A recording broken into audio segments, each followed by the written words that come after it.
Some journeys change you, some journeys end you, and some were never meant to be taken by the living. I learned that the night I boarded the bus at 2:17 a.m. The bus terminal looked abandoned, but I knew it wasn't. The walls were stained with years of smoke and rain. Half the lights flickered, buzzing like trapped insects.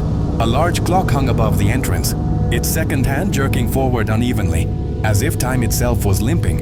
1:52 a.m. I was alone. No vendors, no guards.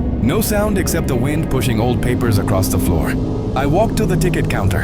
An old man sat there, hunched forward, his face partially hidden beneath the yellow glow of a dying bulb. His fingers were too long. His nails were dark. "I need a ticket," I said. "To my town." He didn't respond immediately. Instead, he stared at the clock. "There is one bus," he finally said. "Last one." "Why so late?" I asked. His lips trembled. I laughed nervously. "Because some roads only open after midnight." "Printed time, 2:17 am." He slid the ticket toward me without looking up. As my fingers touched the paper, a sudden cold ran through my body. "Listen carefully," he whispered. "If you see the bus, do not sit near the window. Do not speak to the driver. And whatever happens," the lights went out. The ticket was still in my hand.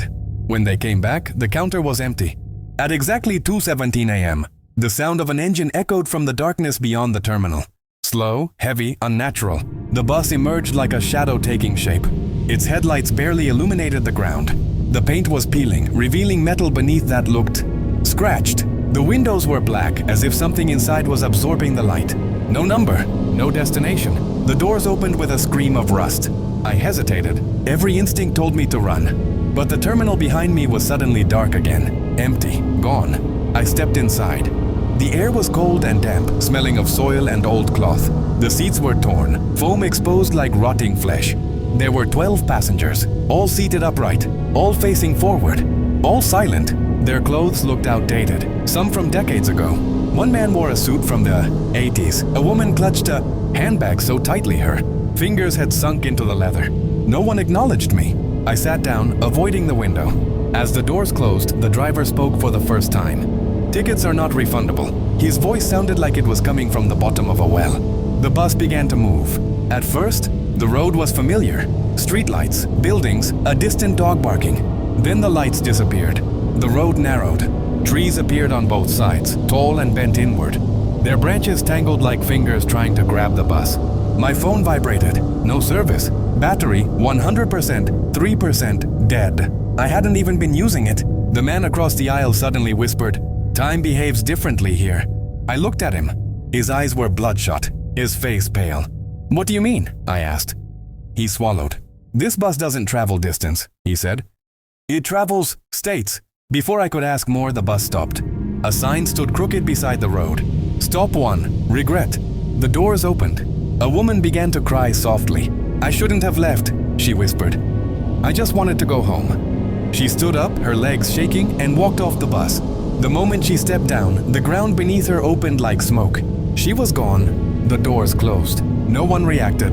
I turned to the old man beside me. "Why doesn't anyone scream?" I asked. He looked at me with tired eyes.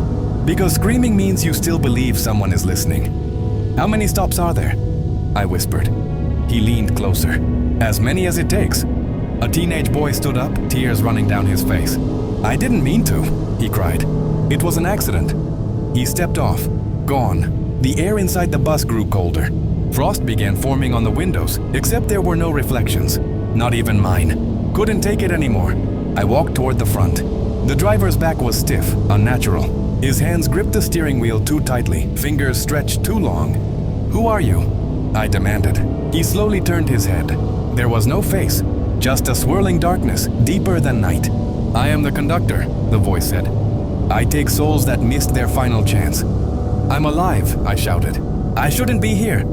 The darkness leaned closer. Not everyone who breathes is alive. Only me and one other passenger remained. A woman. She finally spoke. "You boarded because you were running," she said. "Running from what?" I asked. "From something that should have ended you." My heart stopped. I remembered the accident, the screeching tires, the darkness. I had survived, or so I thought. I woke up in a hospital bed. Machines beeped. A nurse gasped when she saw my eyes open. "You've been in a coma for 3 days," she said. "We almost lost you."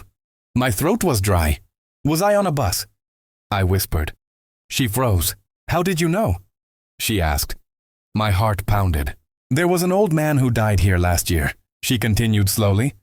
He kept talking about a bus that comes at 2:17 a.m. She left the room.